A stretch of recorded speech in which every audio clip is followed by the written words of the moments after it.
38-ші жаттығу. Пайдалы. Жаяу жүрген пайдалы, жүзің жарқын жайдары. Жуымайды ешқандай, ауру сырқау қайдағы. Жаяу жүрген пайдалы, жүзің жарқын жайдары. Аралауға шақырар туған өлке аймағы. Есентай Ерботин. Балалар, бұл өлең неліктен пайдалы деп аталады?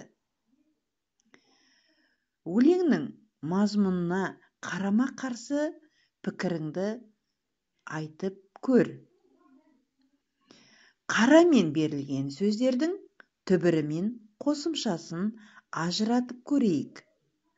Жаяу жүрген пайдалы сөйлемінде, пайдалы сөзінде түбірі пайда. Не пайда? Қосымша. Келесі, туған өлке аймағы сөйлемінде, аймағы сөзінде түбірі қайсы деп ойлайсыңдар? Дұрыс айтасыңдар. Түбірі аймақ. Неліктен ғ-ға айналып кетіп тұр?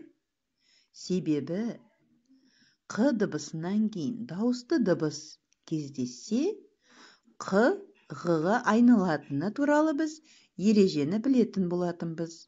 Сондықтан бұл жердегі түбір аймақ. Қосымшасы